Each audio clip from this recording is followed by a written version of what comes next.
Alright, time for another DraftPhysics.com video presentation. So I'm going to deal with some more comments on the physicist Michael conversation video. And it's unfortunate that, we had to come to some agreement. Okay, maybe let's tone the rhetoric down and just do the physics instead. Let's make physics arguments, not arguments about how you're insincere or disingenuous or straw manning or all of this other crap, okay?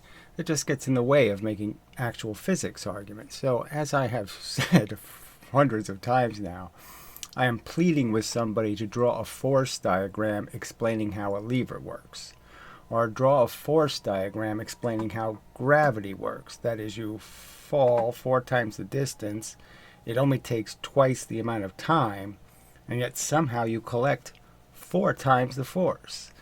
Explain it. And they won't do it. All right. And, this whole thing, this whole conversation only exists because their evidence is so weak. The evidence pool is dry as a bone in most respects. I mean, the evidence for any of the things they declare as absolute truth, nail in the coffin evidence, all of that crap, okay, is so thin. So even on a subject like 1/2 mv squared, where they're claiming 2 phenomena are derivatives of it. One is the obvious squared function, which means, to go 3 times as fast, you have to use 9 times the fuel. And we don't have a single experiment showing that. All right, not a single electrical motor, nothing. Going 3 times faster and using 9 times the fuel. Not even close to an experiment showing it. And yet they're so arrogant. And you're saying, why? I mean, if they have the truth, if they know they have the truth, then why don't they just admit, oh yeah, we ought to clean that up. We ought to shore this up and do the experiment. It's like the Eddington experiment. Never repeated with superior technology successfully. And then when we entered the space age, there's this gigantic advantage, 400-time advantage in doing the experiment, and they haven't even tried it. That's what we're supposed to believe. Nobody even tried it. They never even tried it. I mean, a spectacularly poor function as science. This isn't what science is supposed to do. Science is supposed to, go collect some horse poop and pick it to pieces and find every little bug in it and do, they're supposed to be cutting everything to pieces and finding out how it works. And it's like this science is completely uninterested in the truth, uninterested in proving anything. They just wish to believe. And it just seems rather desperate that they can't do this simple task of, look, explain to me. I don't get what you're talking about. It doesn't make any sense to me at all. And because it doesn't make any sense to me, I'm supposed to be insulted. My intelligence is supposed to be insulted because somehow I don't think your Jesus story makes any sense at all. And they're saying, well, look at all the evidence. And I'm looking, where's the evidence that he walked on water or he raised the dead? No, it's just in your book. Your book says so. The evidence doesn't say so. All right. And all you have is, things I can explain easily, okay? Round things into clay, rolling things on surfaces in gravity, and then pretending it's a linear force, the friction, when of course it's not linear. I mean, all kinds of nonsense. And yet they keep doing this arrogant attitude that somehow they have to, electroshock me or something. That somehow I'm fundamentally broken because I simply ask the question. I make the statement, shouldn't you prove it before you say you did? I mean, shouldn't you actually do the proof? Shouldn't that be the cart, and you put the horses or the evidence? Shouldn't they be there first? Anyway, so let's do some physics. Which I don't know if there's a point, right? I mean, it just seems like nobody is interested in actually discussing any of this. They all want to disengage this. They want to stop the conversation. They would all be very pleased if I discontinued making videos and provoked their science to shore itself up and to actually prove what it claims to be true. And in some respects, obviously, they're not going to be able to do that because, like in the case of the double slit, I've already proven the phenomenon is completely controlled by the surfaces. It has nothing to do with a random anything. Anyway, I mean, it's just such a bad commentary on humanity that I'm just making simple arguments and drawing them, and they can't respond in kind. That instead they have to play some kind of bizarre lying game about what my agenda is. My agenda is to understand what the fuck you are talking about. Alright, so let's say we have an electron, right? Okay, you can't see that one. It's an invisitron. They probably have those, right? I'm making up a fake word, but they probably have invisitrons. It's probably a thing, Sorry, it's easy to ridicule just because it is preposterously silly physics. Alright, we have too much contrast maybe. No, that's not quite right. Well, maybe if I put the saturation isn't going to help. Color doesn't really help. I think we have to do the gain thing. I think that's where the problem lies. There we go. Still not very good. So gain down, contrast up. Maybe that'll work. Oh, that's getting a little better. Right about there, I say. Okay. Anyway, so here's an electron. The idea is this is the elemental stuff, and it has motion. So it has a mass, and it has a velocity. And it's traveling through space.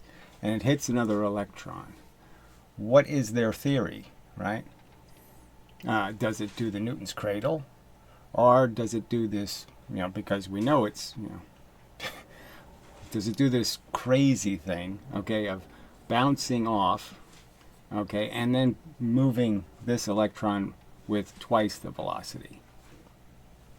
No. So twice the momentum. Giving it twice the momentum, 2x the momentum. Merely because, let's say, it's attached to an atom. So this is a free electron. This is an attached electron, so it has more mass because it's connected to these other particles, right? We call this the nucleus. We could say there's an electron X here and an electron Y here. And the fact is it's going to push into those electrons. And because those electrons are going to make it heavier, it's going to increase its mass, essentially.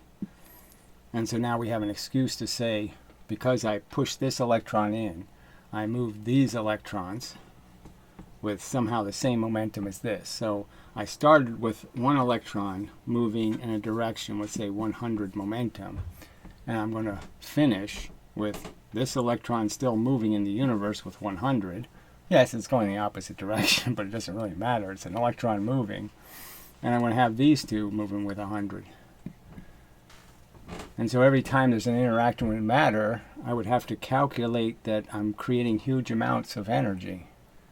I'm just keep making more and more and more. Everything would get hotter and hotter and hotter and hotter.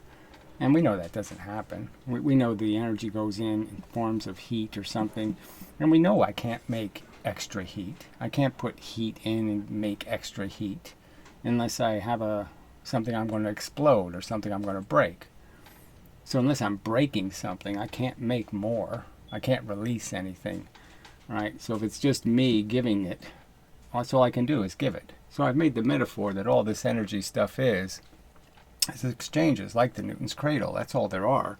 There's just one thing hits another thing. It had the motion, and it gave it motion to the other thing. And that's it. That's the end of the story. This had it.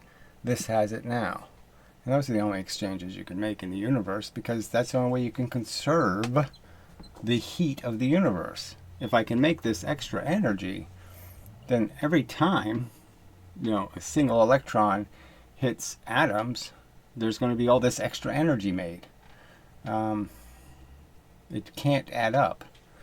It's almost as if, I could create this perpetual earth moving machine where I just, take a solid object and then put a bunch of movable objects in front of it, that just happen to increase in weight, and I could just have 100 hit, and it just cascade through this and keep increasing the amount of momentum till it finally gets to the earth and moves the earth with all this extra momentum. Can't work that way. everything would get really hot.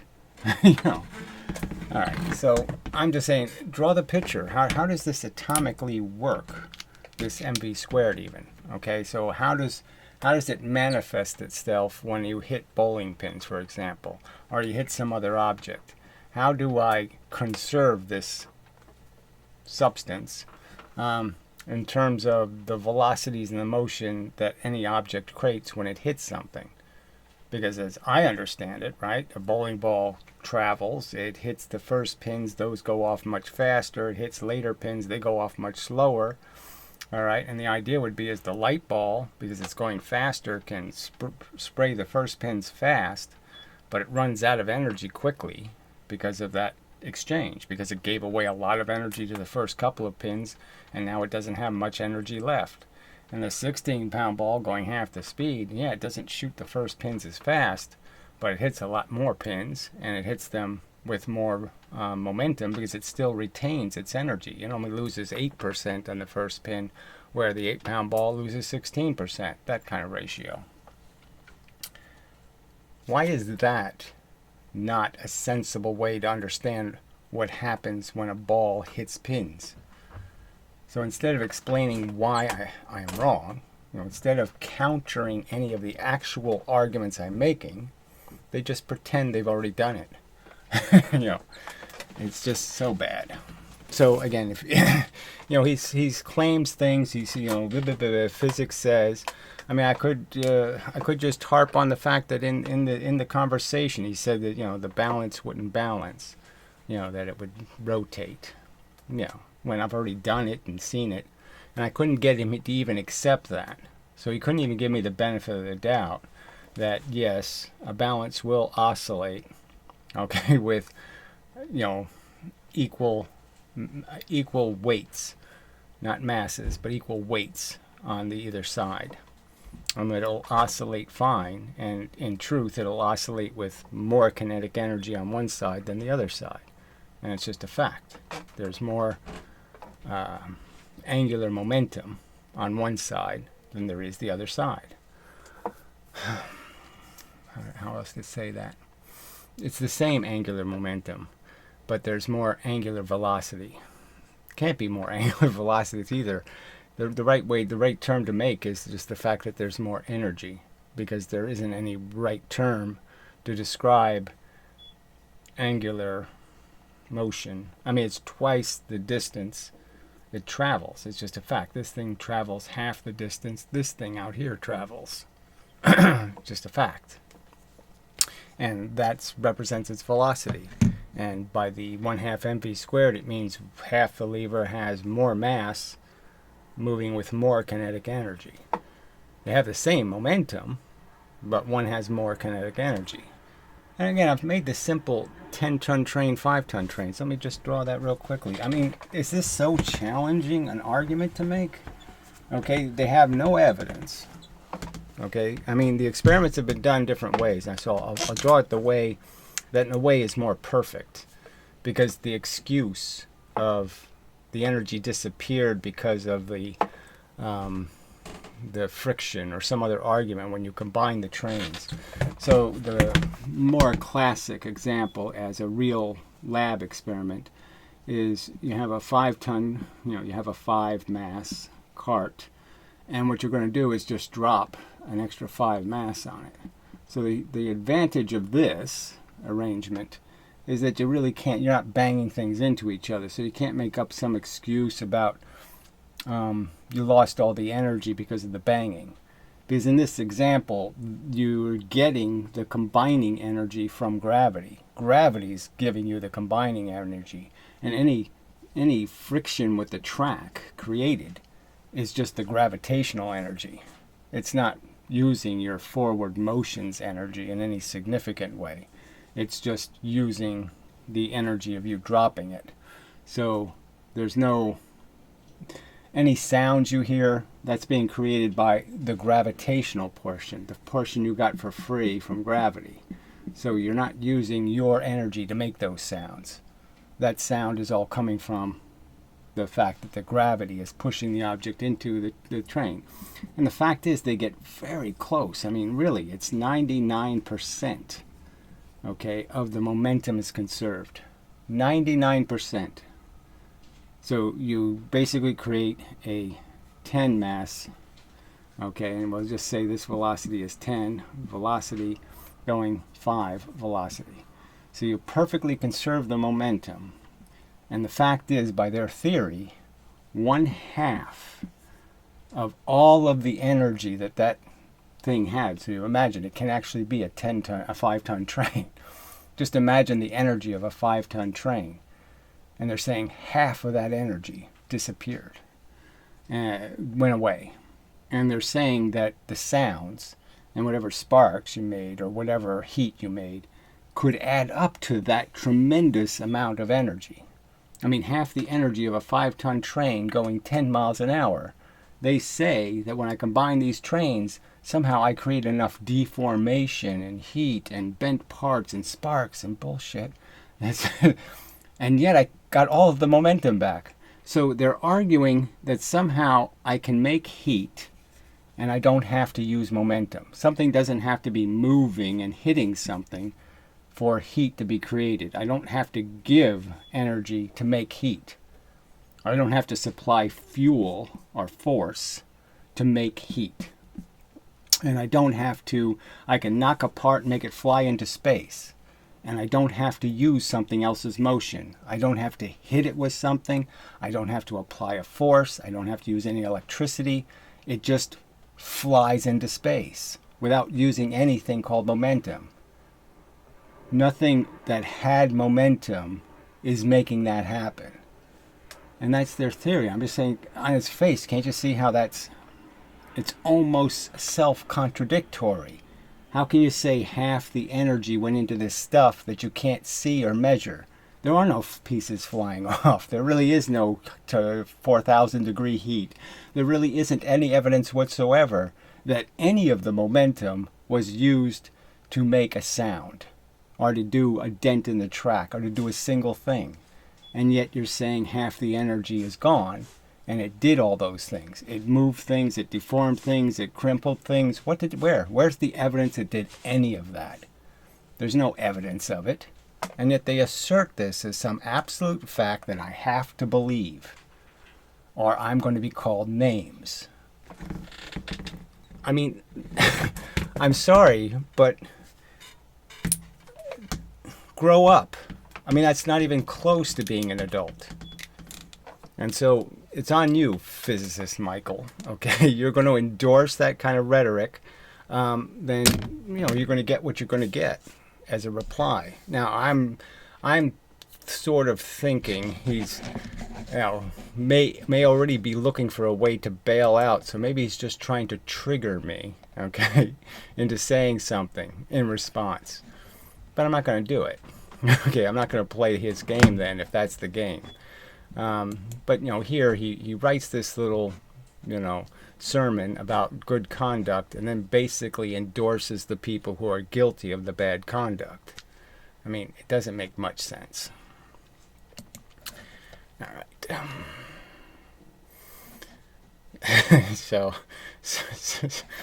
Well, anyway, okay, so I'll read the comments first and then we'll get to it. So I'll read his statement first. To everyone in the comments, please do not resort to personal insults as your responses. Or lying. You should just point out that lying about the other person is also really, obviously poor form. So maybe you should tell them not to lie about what has happened or what I have said. Okay.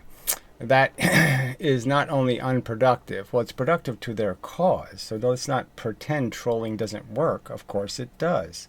It takes a perfectly reasonable conversation about physics and distracts it into a puddle of sewage. So it certainly works. It's worked in the past to prevent people from even engaging in the conversation because they see how filthy the comments get. And they say, why the hell would I subject myself to that crap? Okay, it is counterproductive since it makes people less likely to consider your ideas and more likely to dismiss them out of hand. So this definition of what people are, you know. So I could have a whole argument about your definition of what people are capable of or what people gravitate to. People love drama. They love to get involved in a potato fight or something. I mean, they have no interest in physics. They just want to see some winning and losing. They want to see, you know, knives hit people in the eye. They don't give a shit about the subject. All right. Try to respond in the way that you would want someone to talk to you if you were convinced of a position that might not be justified. I mean, if you're convinced, I don't know if you can say it's not justified. So again, you're saying I'm not justified in saying your evidence is pathetically weak. You're saying that's not a justified statement when it's all over your physics. You don't have real pictures of black holes. You don't even, the whole gravitational wave thing is so built into so many convoluted assumptions about the function. You're banging photons on mirrors, right, 1,600 times, and then telling me, I know exactly how far those photons traveled. I mean, so much of this stuff is such crap, and you're sitting here telling me to my face that I'm unjustified. I'm unjustified to doubt your physics when the evidence sucks so bad. Like I said, 350 years you have had to show me it takes show me the guy pouring 9 times the fuel in to go 3 times as fast. Show me. Can you do it? No. I mean, it's incredible.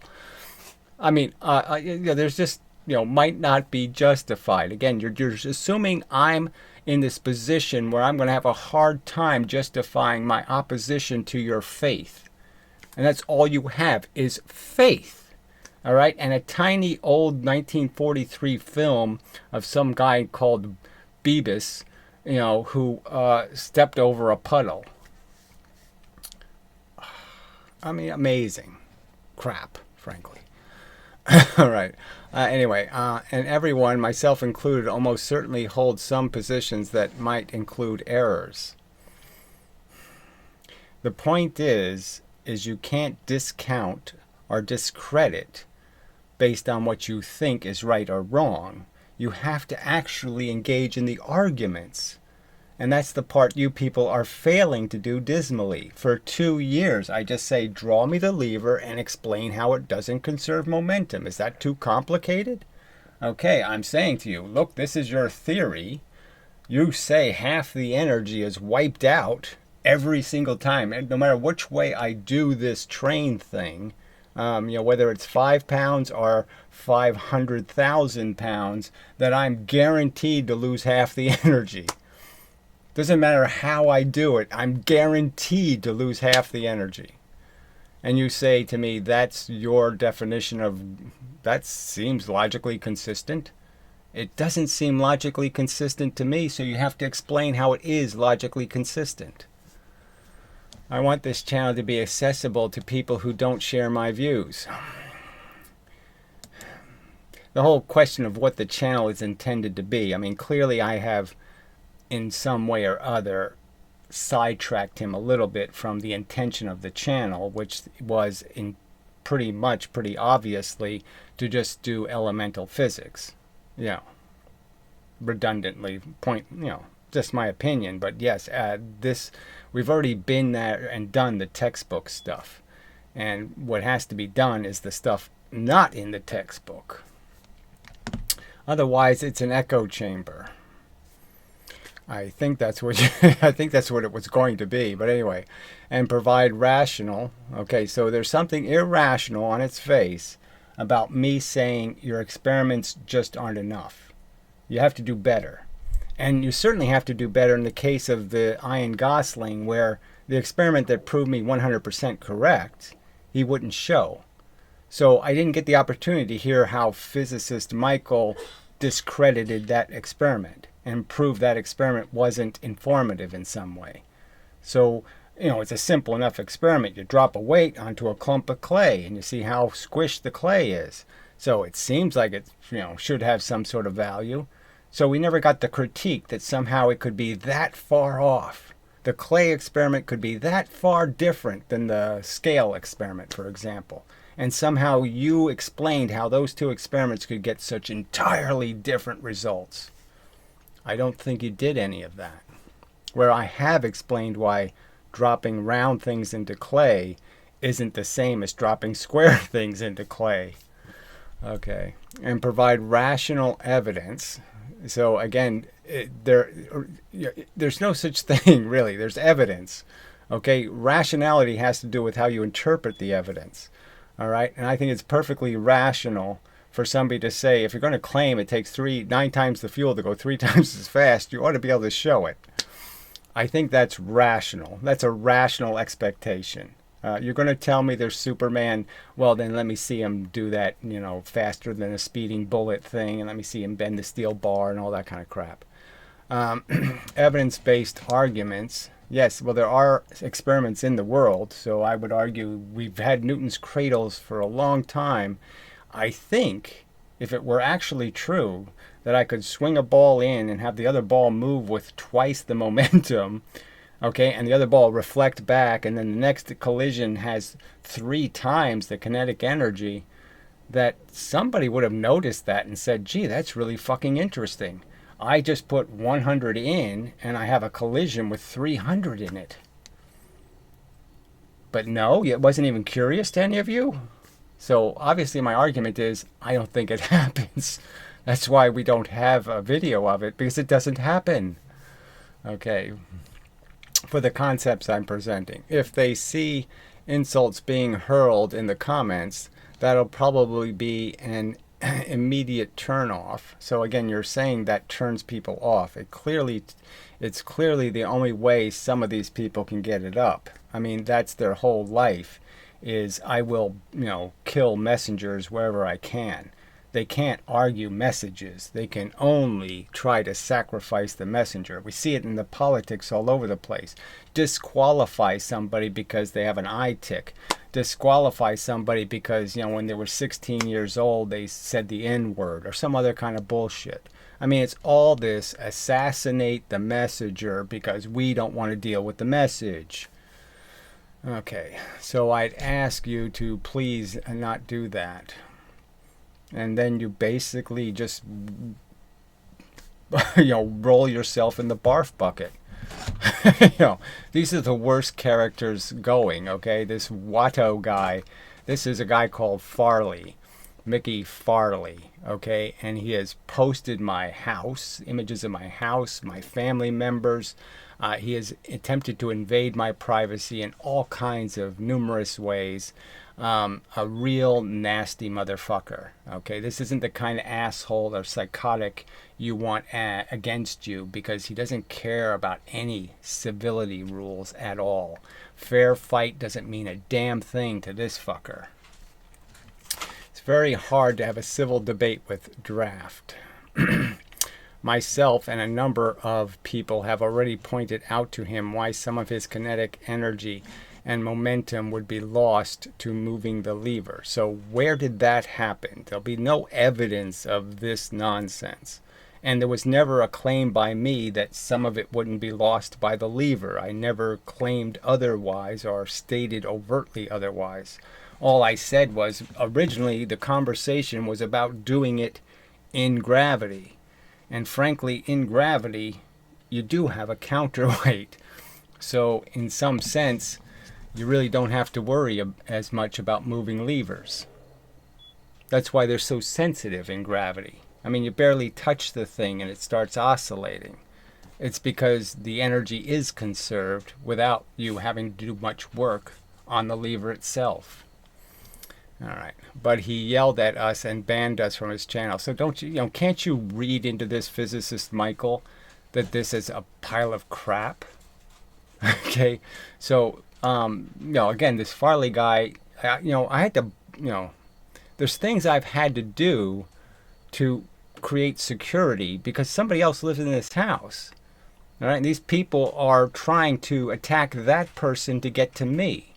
They're fucking terrorists, for fuck's sake. And here you are saying I'm going to let these fuckers comment this trash And here he is just trashing.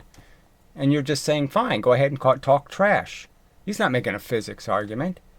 He's claiming he has done something for which there's absolutely zero evidence. If there was a video of somebody actually explaining how a lever works, I'd post it on my channel. But there isn't such a video. All right, he is now repeating exactly, so this is just such a lie, what we told him and claimed as his original insight. So where did I say this is my original insight? That, oh yeah, we do have to count for moving a lever. I mean, I pointed out that if you drop something in gravity, this action, the falling action, is only part of what a spring is going to read. The other part of what the spring is going to read is the actual weight of the object. So if you want to know the force, you have to subtract the weight. Now, who else came up with that insight first? Where is there any evidence anybody else figured that out and pointed out and said that's part of the conversation, that if you're going to measure the impact weight, you're going to have to subtract the actual weight. And this only occurs in gravity. And then I pointed out, if we did the experiment, if we weighed things horizontally, then we don't have to worry about that. And I made the whole point that wouldn't it be interesting if physics could actually give us that number? There's a number, a miles per hour, I think it's around 1, that you can travel where I could throw anything at the scale at that speed and it will weigh its mass. Now, has somebody else done this? Is this a conversation inspired by someone else? Where did somebody else say, hey, that would be interesting to know, wouldn't it?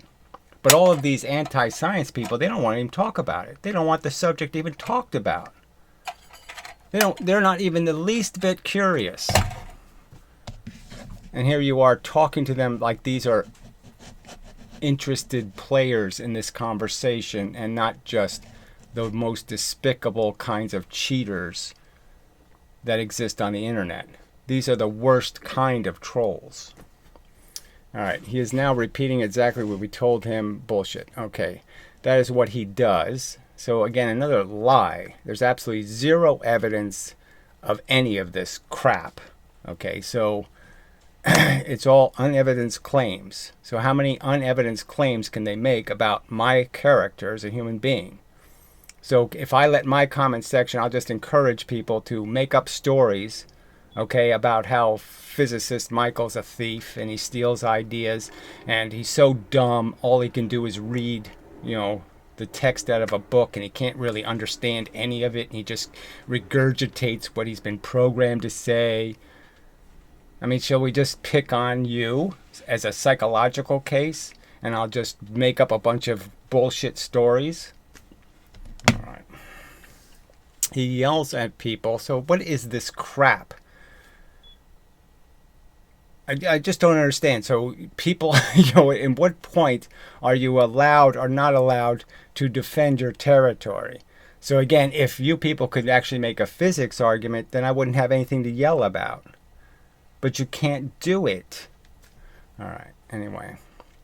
And steals from them. So again, he uses the word steals. So you think that's okay, physicist Michael. You read a comment that states things that you think are actually plausible, that I have gone out and stole other people's ideas or thoughts and I didn't reference them, I didn't say anything about where the source of the idea was or some kind of bullshit like that. I mean, god damn it. Fuck you. That's right, Then bans them from his channel so we cannot challenge his claims. My email address is included with every single one of my videos. I'm encouraging people to, yes, go ahead, comment somewhere. There's lots of places you can comment. You can comment right here. Are you making a physics argument? No, you're making a bunch of accusations for which you have zero evidence and are just fucking outright libel. You're just libeling right there. You're just committing a crime right in front of everybody. All right, and that's all it is. You have no evidence to make any claim that I have ever stole anything from any fucking body. It is just a fucking disgusting lie. All right. Then this Merker fucker. Now, I explained to you previous to our conversation that yes, you're going to have to block my name because these trolls are going to use it. Okay, they're going to try to attack Okay, the people living in the house because they want to get me. So they're gonna fuck with other people's security to try to force me off the internet. That's their agenda, fucker. There's no other reason. I mean, physicist Michael, you could figure out, right? There's no other reason to use my real name. Is there? I mean, there's nothing about my channel that screams, this is who, this is my personal name, blah, blah, blah, blah, blah. Nothing. So there's no reason to use it. I don't publish under my name. I don't publish science videos under the Amendum name. Why would anybody use it? Why is it relevant? It's only relevant because these people know it hurts a human being's security. They can threaten you with it. And that's the only reason they would dox people, is to threaten them. Alright, because they can't make the argument. These people can't make videos. They can't even write a decent comment. They can't talk physics. Alright, all they can do is hate people, okay, who are proving themselves to be better than them. Yeah. They're resentful, petty, little hurt creatures. And they're so pathetically without character that they don't understand that, yeah, they can't take it out on somebody else because they beat them in a fair fight. They're the poorest losers on this planet. Okay. So anyway, he repeatedly steals ideas from people without referencing them. Where the fuck is there an example of this? Show me, please. And he banned every comment I ever made on his channel because every single one was a disrespectful pile of turd. Okay, it's all in the record. The live videos. I spent so much time personally tutoring this dumb fuck. Alright, and he kept doing it. I gave him 17 warnings. That's the real truth. I warned him, these are all public videos. I repeatedly in the videos said, if you keep doing this, I'm going to block you. If you keep doing this, I'm going to block you. And he kept doing it. Alright, God damn. A total coward loser. No, go ahead, write your treatise. Write anything you want and send it in an email and I will read it and I will respond to it. What I won't do is have it sit in a comment section where I have to counter your lies, where I have to waste my fucking valuable time responding to a pathetic loser liar. That I won't do. I don't have any obligation to sit there and waste my time explaining how, no, I haven't beaten my wife. No, I didn't do that. No, I didn't do that. None of that shit happened. I'm not on trial. Okay? The physics is on trial. And this is absolutely the most cowardly cheater way of playing this game, is to force me to waste time defending myself against moronic, vacuously stupid accusations. All right. So then physicist Michael says, yeah, to his discredit, I absolutely understand the frustration and feel it myself. I mean, what an arrogant pile of crap. So again, I tried in the conversation, I mean, I overtly said to him, do you really think I have no right to ask, to make the statement that your evidence pool sucks? And these people really think they have some kind of pile of evidence somewhere, that they're sitting on Mount Monstrous Evidence. And all they have is round things in clay and, well, we dropped some shit and bounced it in with a string, you know, and a scale. And what else did we do? And then we've constantly done a ton of these little moving cart things, and you create, you know, 33% more momentum in the forward direction. And again, I already pointed out how I can go through those experiments and find overt flaws in them, and especially in the Professor Lewin case, where it seems quite obvious. He did the experiment for demonstration purposes, and it had no scientific value because the masses weren't what he claimed them to be. All right, anyway, he's got an entire series of videos with personal insults. Says you. So what's the personal insult? Please explain to me what the personal insult is. You know, and also I'll just counter it with all of the fucking bullshit you wrote in your comments, which are also in the videos. So you're saying there's personal insults, but I'm not allowed to respond to any of your personal insults. I find it very insulting for you pretentiously to talk to everybody as if you know better, okay, when in fact other people have done more research. Again, I'll argue I know more about Leibniz, I know more about Descartes, I know more about the history of mv squared than you do. It's just a fucking fact. Okay, and you're pretending I'm misinformed or ill-informed, that I somehow have gone with intuition, or I don't have blah, blah, blah. And it's all a pile of crap. I've earned a little more respect than this. All right. Insults to me directly in the title names. Yeah. And the fact is that you would be doing the same thing if you actually engaged in this conversation in some direct way, which you won't do in video, right? So I don't really understand that concept. I don't understand doing a live room when you won't even acknowledge my existence as being relevant to any of the videos you made. I mean, even the one when you're directly responding to me, you wouldn't even mention my name. Okay. And repeated whatever this is. Litany. Oh, okay. That's L. Repeat litany of insults in the videos themselves. And again, it's all your definition and my definition of an insult.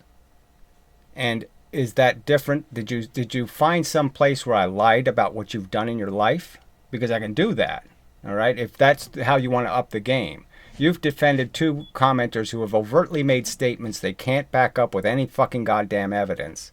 All right? So should I do the same thing to you next time? So next time I won't just argue the fact that I think your theory is unevidenced and I think you're a little pompous and arrogant. No, I'll say something even more, and I'll just lie about who you are. I'll lie about what your character is as a human being. And that'll be okay with you. All right, but he didn't do that here, and I don't want to prove Twain's quote right by... So Twain's quote was, don't argue with ignorance. So again, that's not insulting. Fuck you. Yeah, right. By dragging down to that level. So you just drag down to it. You're just such hypocrites. So again, we had the conversation. It was understood that, yeah, we've said some shit back and forth, and yeah, it's all sort of bullshit because it's not on the subject.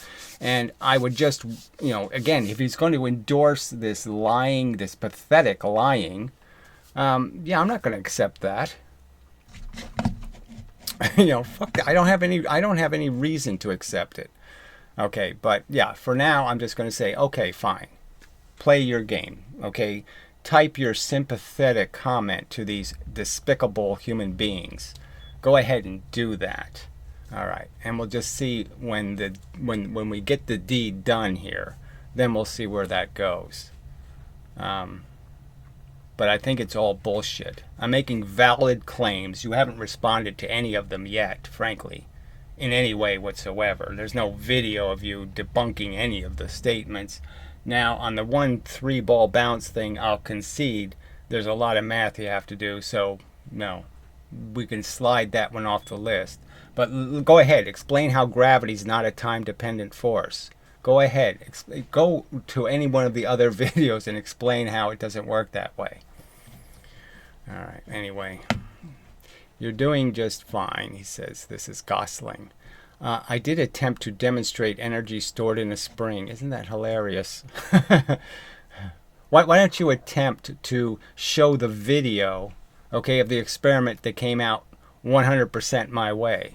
Why don't you show the integrity to redo that video, redo that experiment, show that it does come out exactly his way, and then you can explain why that experiment is completely wacky.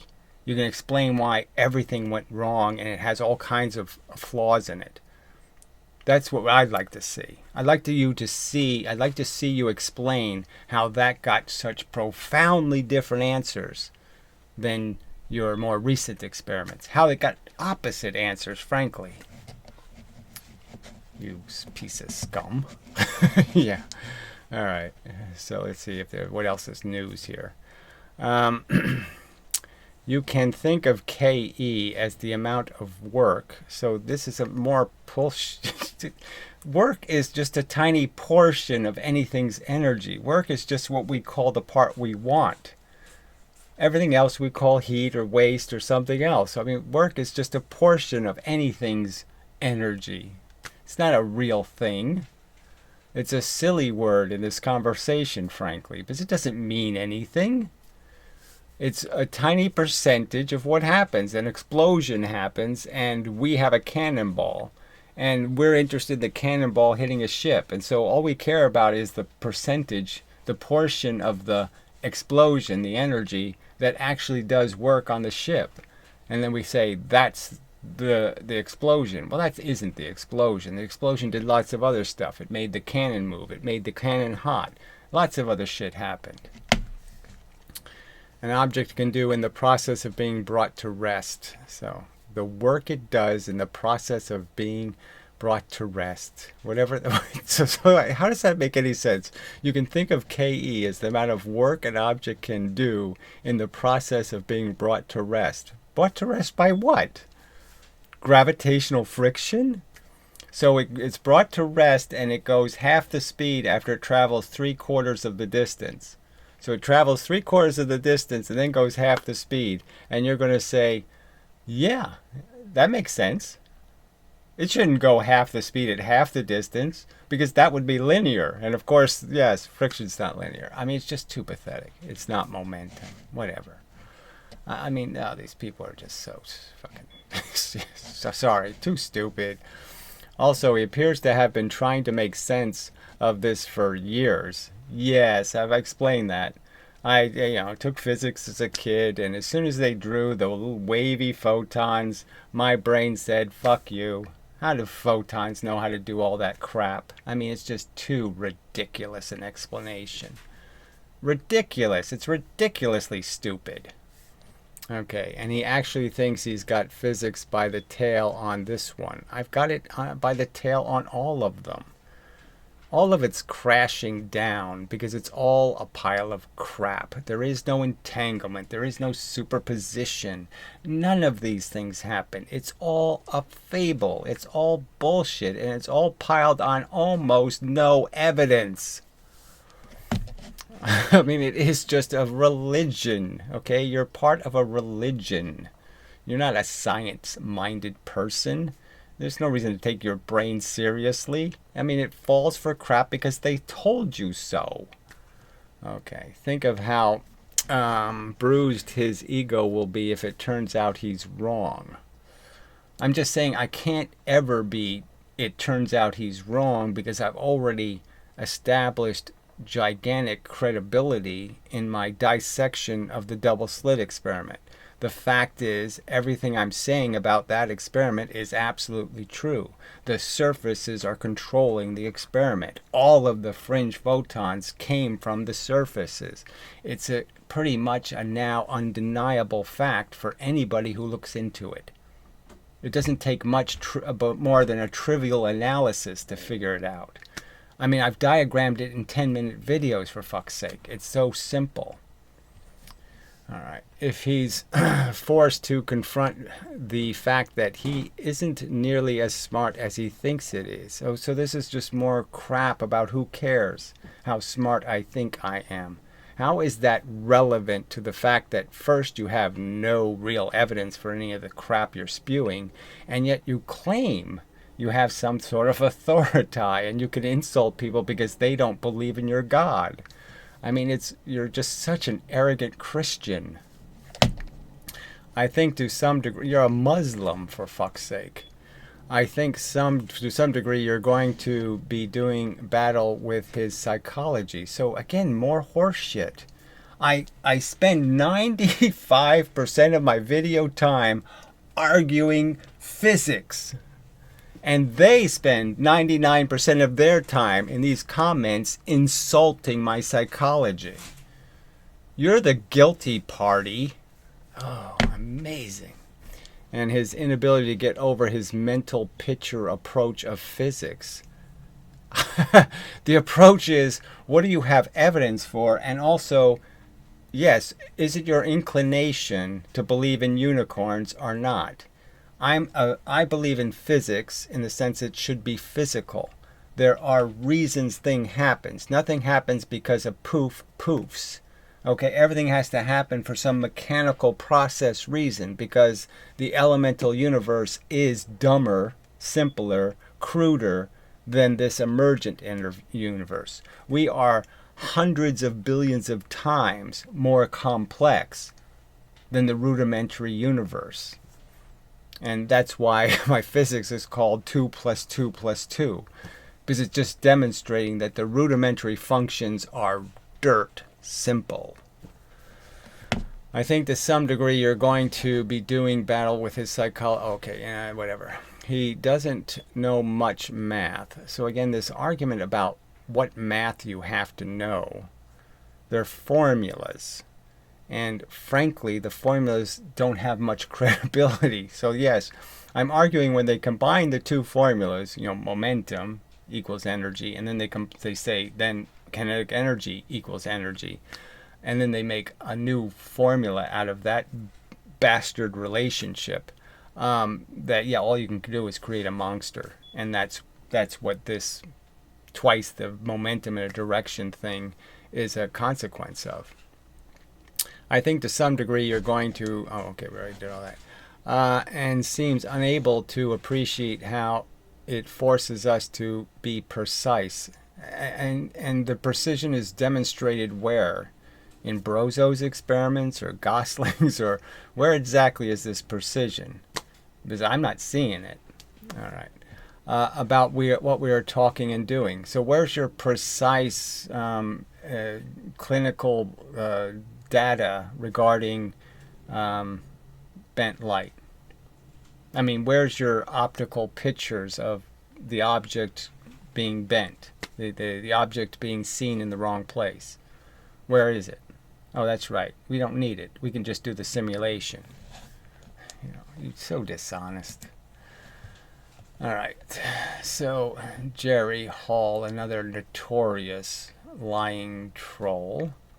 He's admitted that momentum is a vector. So again, this terminology is just so disgusting, when for the full 10 years or more that I have been making physics videos, I have drawn everything as fucking arrows.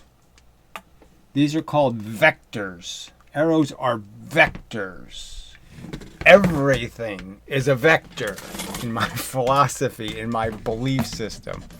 Why the fuck, and so when he says vector, he's saying, well, vectors automatically mean you have opposite arrows. That's not what vector means, moron. That's only your special case where you're saying there's opposite arrows. I think if I obliged you to explain how a stick of dynamite works, I don't think you're going to be worried about opposite arrows. You're going to say there's vectors. If you're going to explain a magnet, you're going to have vectors pointing in one direction. You're not going to sit there and say, because the magnet is making some arrows in the opposite direction, the magnetism cancels. So don't play a game that this vector thing means, oh, you can subtract energy. There's unenergy. That's not what it means, liar. All right, anyway. But said in this video that momentum can't be negative. Of course, I've never suggested that energy can ever be unenergy or anti-energy or any of that crap. I don't believe in antimatter. I don't believe in anti-energy. I mean, it's all too ridiculous. I mean, that might as well be a wacky reptilian UFO theory. It's not even a religion. It's so stupid. What's the point of vectors if they can't be negative? So isn't that just too stupid?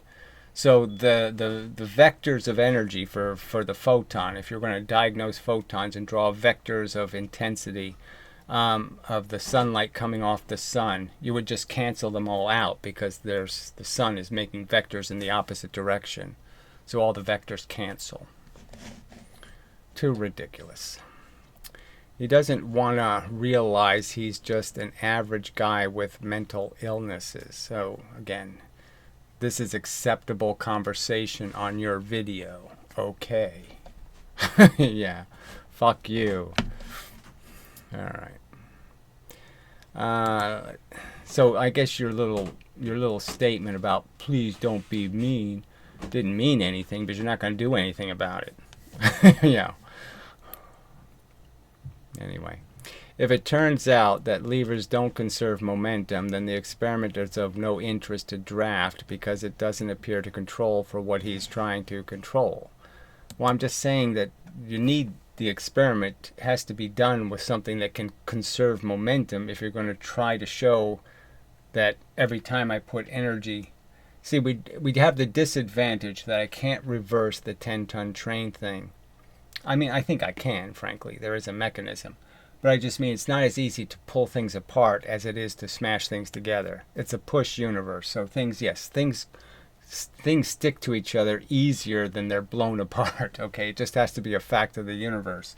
And so if I could just remove the 5-ton train with, half the weight of a mass, and I could remove the mass with its energy, and, leaving its energy behind. I could remove the mass and just have it go back to being nothing, no momentum.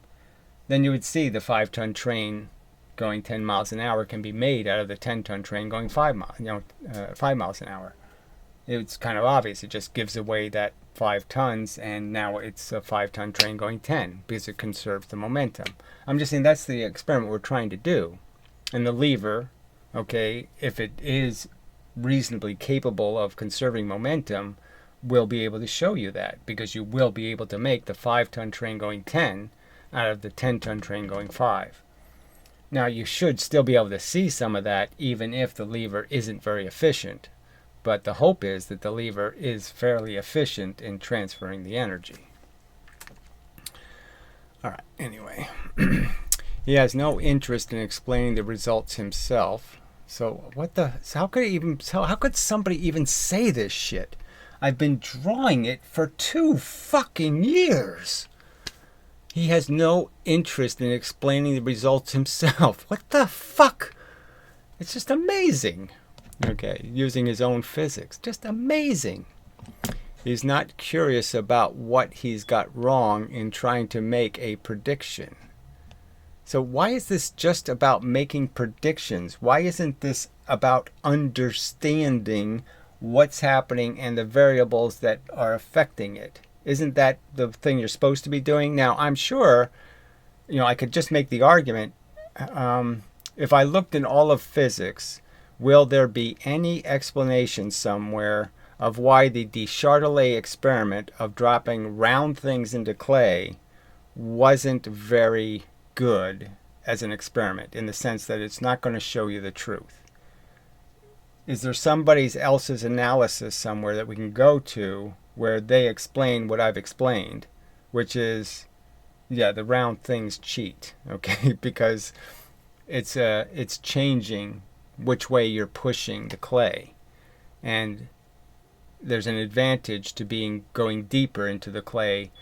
The object that goes deeper can go deeper because it has an advantage. That you'll get a different result if you drop square things. That's the truth. Okay. You're the ones that seem totally uncurious. You're the ones that are totally uninterested in knowing that experiment was a piece of shit, that really didn't say what it was saying.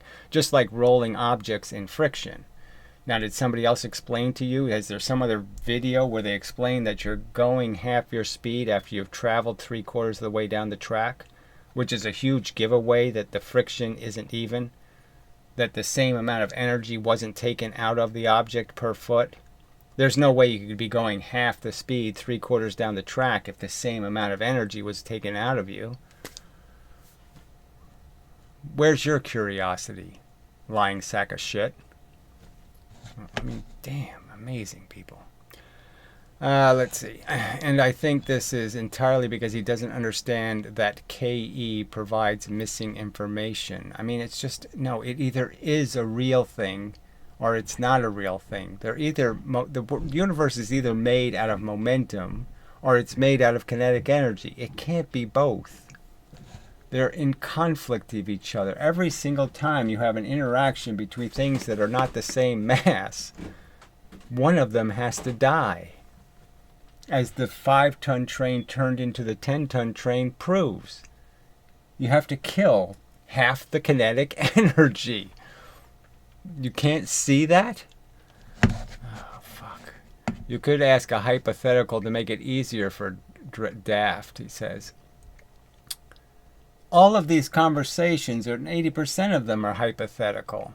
And the rest we have a tiny bit of evidence that science has provided. A tiny bit.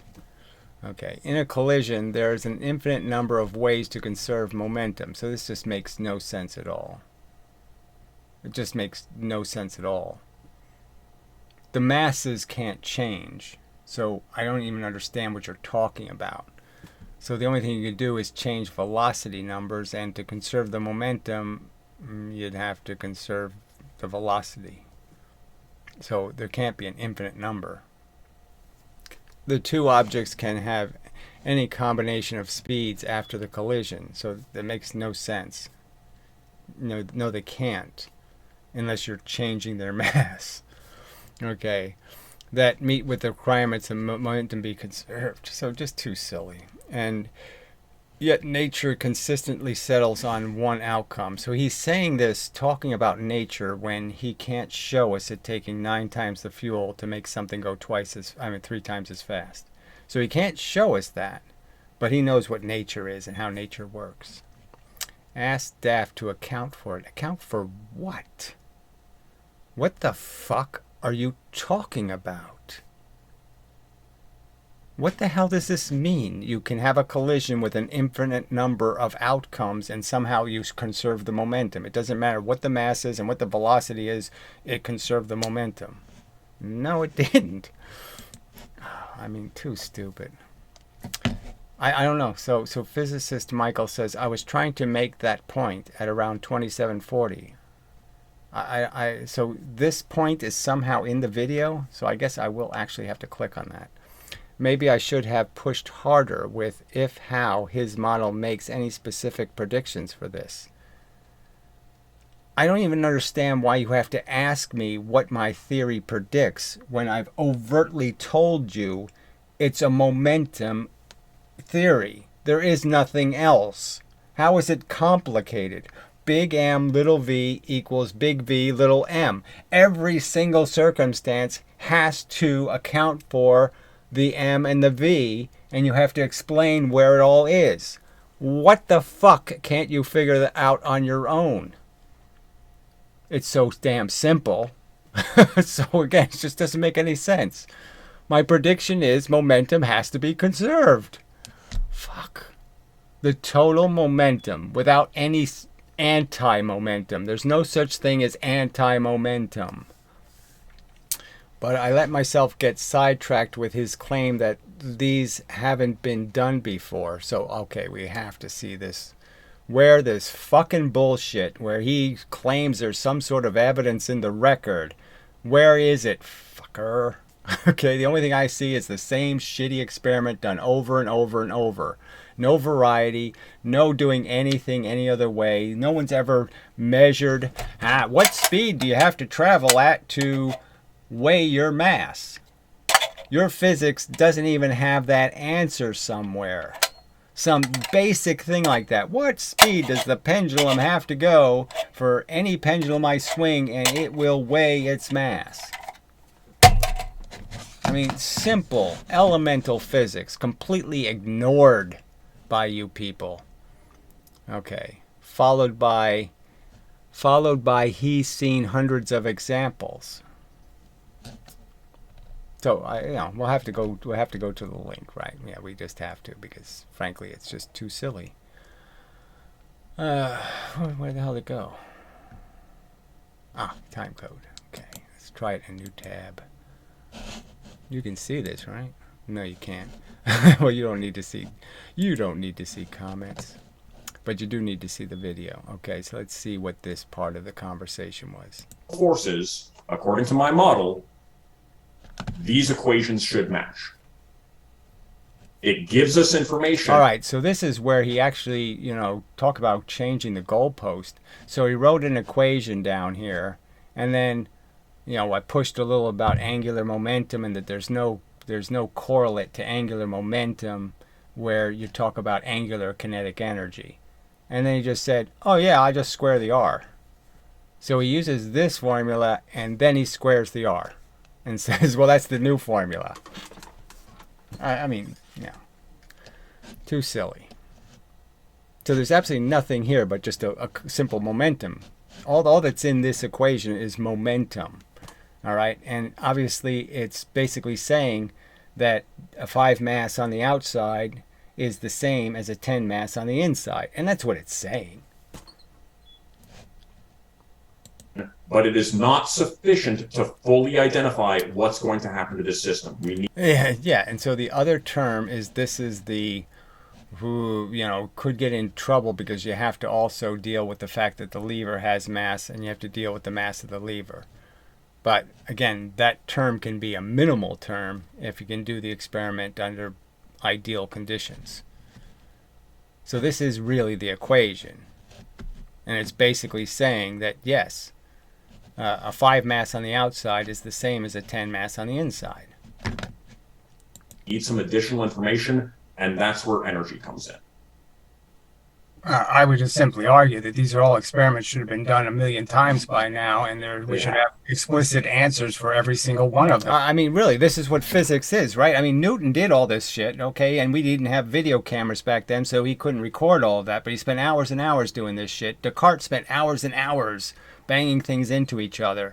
Why hasn't physics done that for us? Why doesn't it just sit there with all of these objects and just bang a 1 mass into a 2 mass and bang a 1.5 mass into a 2 mass? Why did you just do this? Bang things against the brick wall. Do all of these frickin' experiments. Why hasn't it done that already? We shouldn't even have to guess what the outcome would be. We shouldn't have to predict the outcome because we should already have the experiment on a videotape somewhere.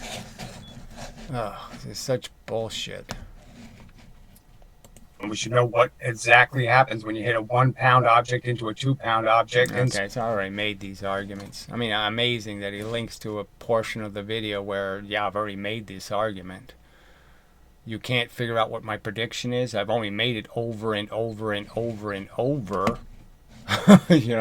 My prediction is levers should conserve most of the momentum. And if they do, I should be able to create a 5-ton train going 10 miles an hour using a 10-ton train going 5 miles an hour. And the minute I do that, I have proven your theory to be absolute rubbish. Which it always was.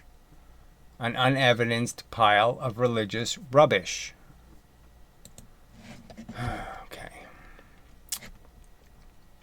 MC. I'm interested to see how the lever behaves when the momentum rather than the force is applied. I'm frankly going back to the Brozosian experiment as being the better setup, frankly. So I guess I could draw that. Because of the fact that the lever is a little bit, the weight of the lever is a little bit of a problem. So the only way to cancel that is to apply a force where in both circumstances the weight of the lever is meaningless because it's the same for both circumstances. So, I'm almost of the opinion that the way the experiment should be done is just make a launcher, okay, and do the experiment as carefully and as well as possible in terms of seeing if the spring conserves the momentum. You say the spring produces kinetic energy, so maybe we can use different things, not just springs, but actual explosives, a little cap or some other kind of way to create the energy. But yeah, the experiment's fairly simple. Spring here, fulcrum here.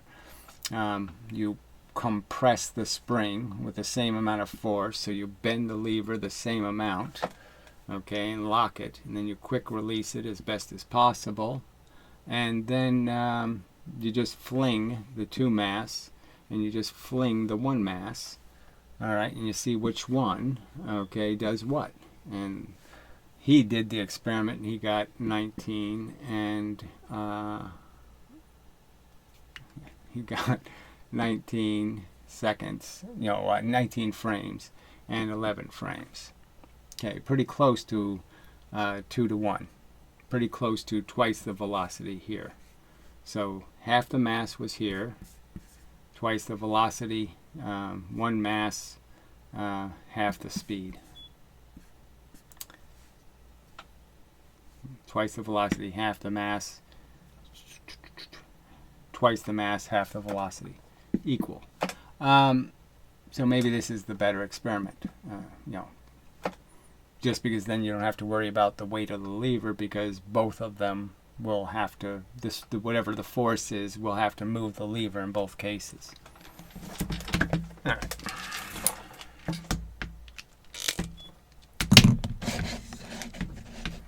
I mean, the whole point is I'm just saying that by my theory, 10-ton trains have the energy, the momentum, to create 5-ton trains going twice as fast.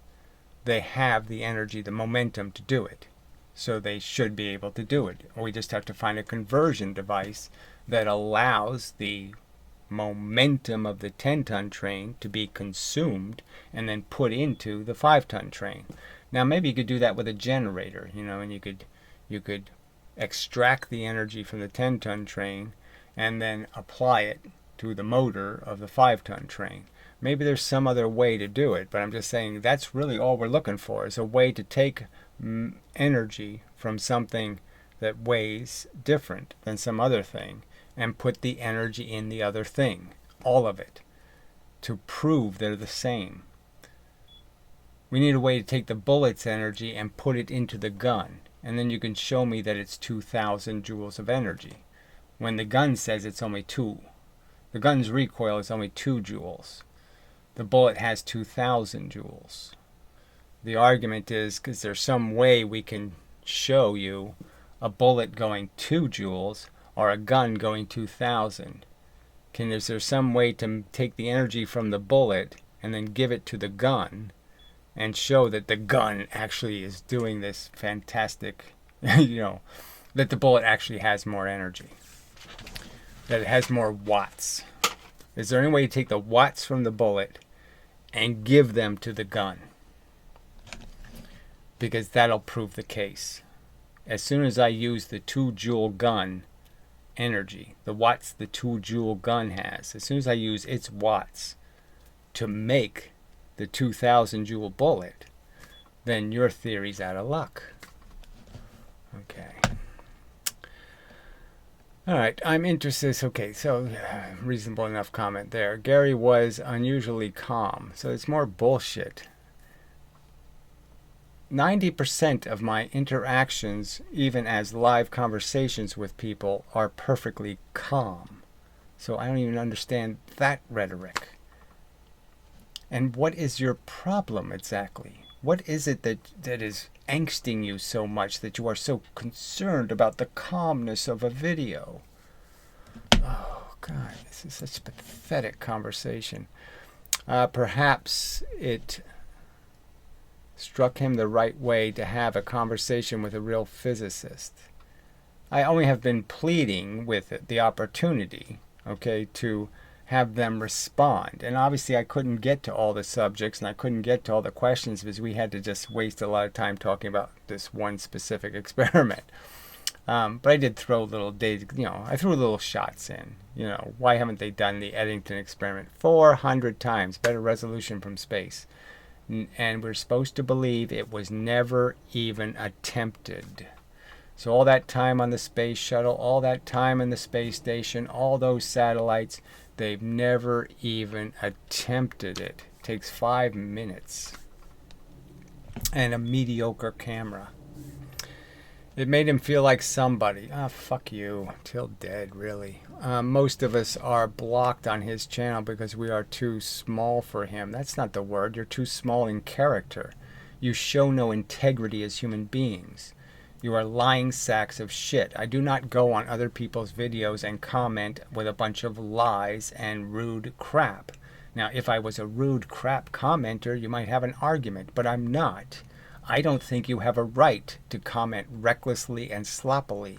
I think you have an obligation to be on the subject of the fucking video and make a salient point that has something to do with something other than making fucking disparaging accusations. The fact he thinks momentum equals energy is hilarious. So why would this be hilarious? I mean, it's, of course, Descartes thought so, Galileo thought so, and Newton thought so. And they got a lot of right answers and, did a lot of mechanical physics. And so to say it's hilarious as an idea, like it's as stupid as believing in Jesus, is that what it is? It's the default mechanism. You're still using the word momentum because you really can't live without it. That's how dysfunctional you people really are. You really have to use it in its non-squared form in lots of places or you can't get a right answer. Let's understand that NASA's not using the kinetic energy formula to figure out how much energy thrust has. So they throw something out of the spaceship. They don't calculate it based on kinetic energy because frankly it'll give them the wrong answer. They won't land on the moon, they'll crash on the moon if they use your theory. Now I would say that's hilarious, that you're so fucking arrogant and yet NASA doesn't even use your science. Alright, and should be a big clue for you, Michael. He also said the universe is not a closed system, so where the fuck did that happen? But regardless, I'm saying, even if it wasn't, let's say it was infinite, which I don't believe it is, but let's just say there's no other way to conceptualize. The density of it is essentially closed. That is, whatever's coming in from the rest of the infinite universe is the same as what we're losing to the infinite universe.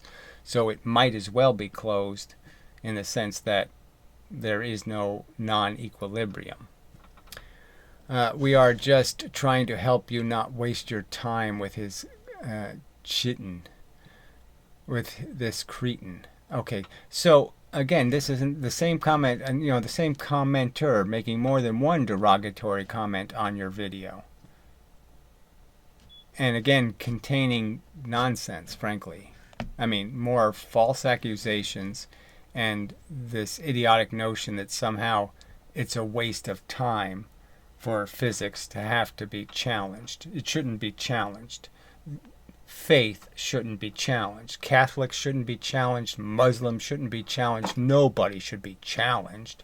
That's pathetic. That's not what intelligent people do. And it's certainly not what a scientist does. I mean, a scientist doesn't challenge theology. Amazing. All right. In the interest of fairness and balance. So again, this is Farley. Okay. Out of the discussion, let me spell out a valid point that Draft has in terms of human intuition. What the fuck does this have to do with anything? A, momentum equals quantity of motion. Mainstream also accepts this. There's no point in accepting it. It either is a quantity of motion, that is, it's a stuff that's transferred between things. The Newton's cradle, ball A, clearly has something, and it gives it to ball B. I mean, it's almost as obvious as, it has the flu, and it'd have to be some other. I mean, it has, a glass of water, and clearly after, the other thing has the glass of water. All right. The properties it has are given to the other thing. It's just so fucking obvious. All motion requires energy. I don't even know why this would even mean anything to anybody. We know that energy means kinetic energy. Now, obviously, all motion doesn't require kinetic energy, right? Energy is always positive, so that doesn't even make sense. They're obviously arguing that there's negative momentum. I mean, no sense at all. If B and C are true now, A is negative. Well, whatever. This is a waste of time. He's doing one of these little logic games. All right. Oh, this is too silly that he'd respond to this piece of shit troll over this silly fucking semantics word game. So now he's going to indulge in word games about what the definition of a proof is. Oh, amazing. This is a good point and shows a very easy path for misconceptions to crop up. So, what's your conception of dropping round things into clay? Is it a good way to measure energy? Yes or no? Okay, I've always got the dangers of intuition, limitations of intuition, on my list of topics for a scientific critical thinking video. So he has a whole series of videos about how critical thinkers should think. And no, it's not on the list. Evidence. So you really shouldn't corroborate anything. So just do one experiment, engineer it to produce your result, and never test it with anything else. That's their physics. Every single one of them does the same experiment. One mass object into two mass object. None of them do the more challenging, one mass into four. Not that it's challenging, but it produces so much more free momentum that it should be a pretty easy experiment to show the volumes of extra momentum you're creating. And this would be an excellent example of how intuition is based on prior experience. Yeah, so why even bother with this word intuition? Why does this have anything to do with this? Some of these videos are hours long, frankly. What does intuition have to do with this conversation? I mean, it's just too silly. And if that prior experience is limited or not including precise definitions, or it has some biases, etc., this can make intuition a very poor method of reaching conclusions. Yes, and so he's implying that I'm intuitional, yet I'm the one detailing all of this crap. They're the ones who won't draw a lever and show how it works. I'm the one who's drawn it hundreds of times. Yeah, okay. Fair cop? No fucking way. Corrupt, evil cop. Okay, well, yes, it's similar to the QM admonition to shut up and calculate and not worry too much about nature not making sense to us. Why would you even bring this up? I mean, it's an embarrassment to physics, frankly. We'll stop thinking about it because we haven't come up with a good answer yet. And it's time for us to quit thinking about, we have to have an answer. So let's just make up an answer and believe it. And we just won't pursue the truth anymore. Most of us get on with it since machines built upon the calculations work all around us. So this is more of the lying they do. Their physics invented the computer. Their physics did this. Their physics did that. It's all such a big pile of shit. Okay, trial and error invented everything just about. Theory didn't invent shit. Alright, but I guess Draft wants to hold out, LOL. Yeah, I'll hold out for evidence instead of being a God-bothering, religious kook like you. A smelly, by the way, dirty, filthy, ugly religious kook. Never argue with stupid people, so we already did that one. Let's see what his reply is. How do you know if they're stupid or just honestly misinformed unless you talk with them? So apparently he's drawing the conclusion that I'm honestly misinformed, maybe. I don't know. No, I think he said I was stupid. Okay, no. How do you know that you're not the one that is misinformed? So reasonable enough questions to ask, okay? As I pointed out, it's a stupid quote, frankly. So why don't you ask this asshole, why do you keep trying to dox this guy? I mean, don't you know that just makes you look like a shit? Okay. Well, it's a humorous quote to me and paints a very bleak picture, isolationist view of society, and I hope we can do better. I'm sorry, I don't even understand how you get all that out of the quote. I mean, he's saying, and beat you with experience. I mean, he's sort of implying that you lose.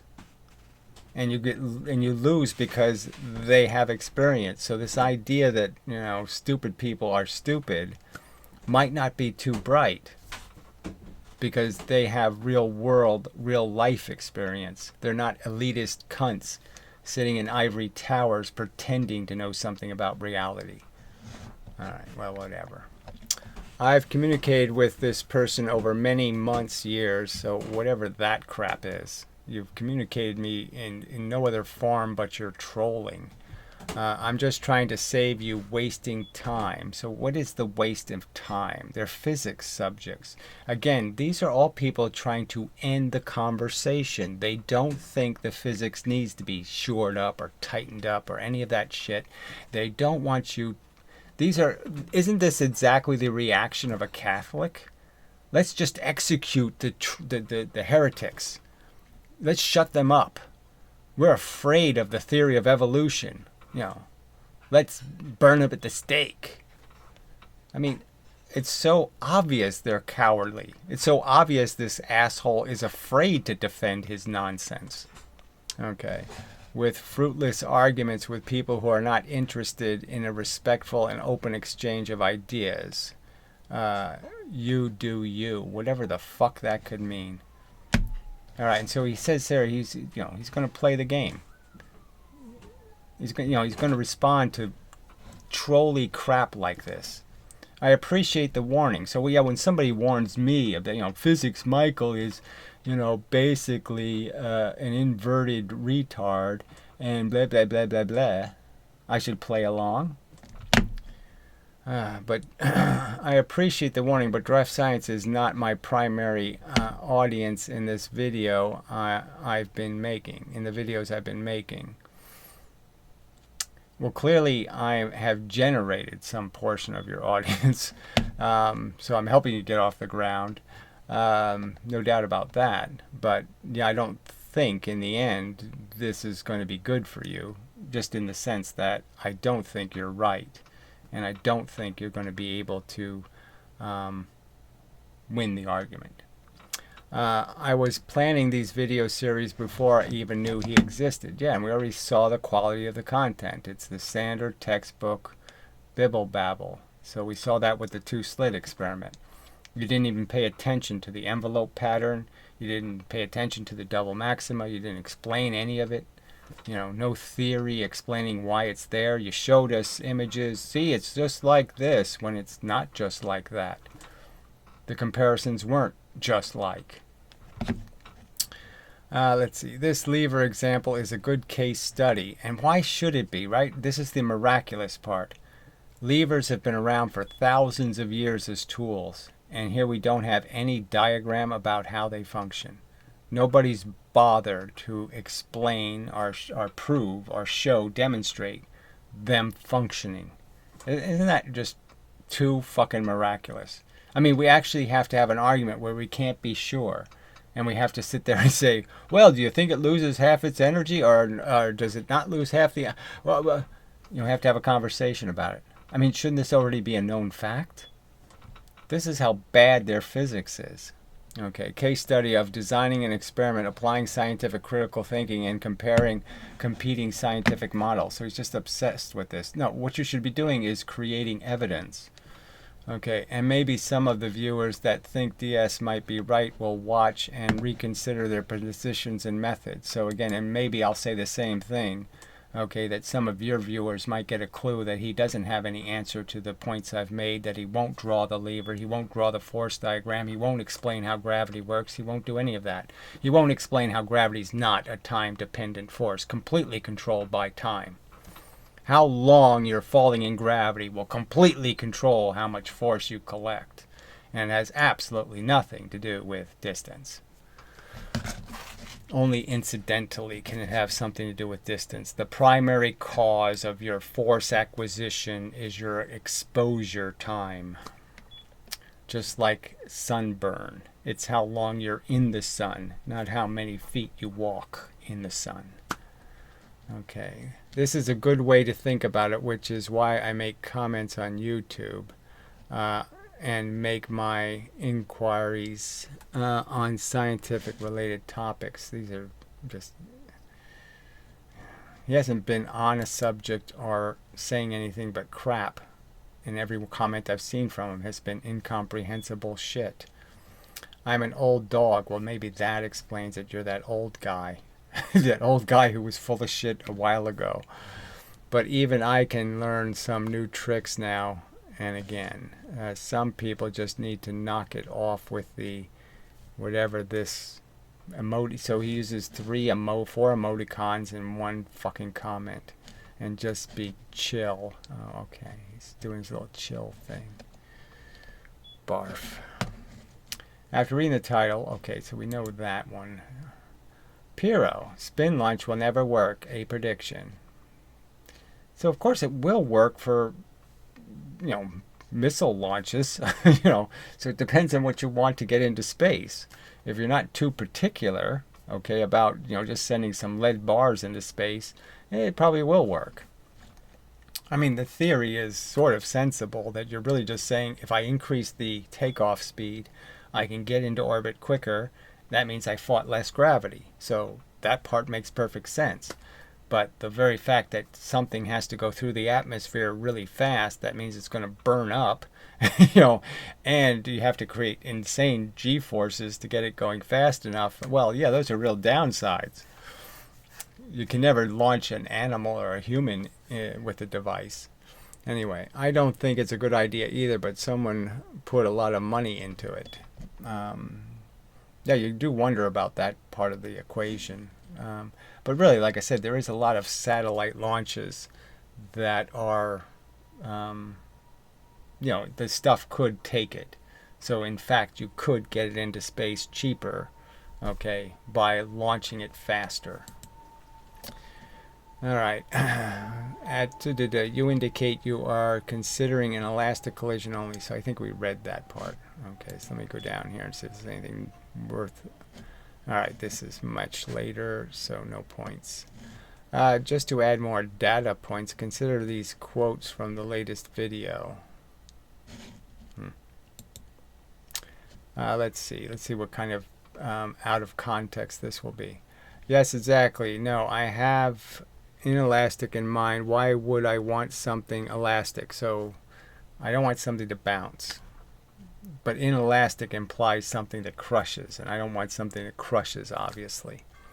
That's the bounce stuff. I don't want the bounce stuff. I want the Newton's cradle. So in a sense, it is a land, it's inelastic. I mean that it will, what we call, but obviously all the energy goes one way. So yes, I'm saying it should stick. Is that complicated? So what is he doing here, right? Okay, so I should maybe I'll do this to physicist Michael. Okay, I'll take little shits, where he's hemming and hawing about something, and I'll put that in quotes on my comment section. Maybe I'll just put the part where he says levers don't oscillate. I'll highlight it. That would be fun. Yeah, fuck this. I said explicitly over and over, I don't even expect any. So this clear point I kept making was, if the damn thing works, there shouldn't be any bounce. So it's not really an issue. If it duplicates the Newton's cradle as it should, there shouldn't be any bounce. I mean, how many times? Say right here, Newton's cradle, a Newton's cradle. I'm saying over and over again, if it does that okay, there's not going to be any bounce. So what the fuck is this about? Let's see. He wants it to be like a Newton's cradle. Yeah, exactly. I'm claiming that's what it does. I've said from the very beginning, the whole point of talking about levers is because they're conversion devices. They convert a high velocity into a small velocity with twice the mass and half the mass. So they basically do the momentum conversion. I mean, how many fucking times have I said this?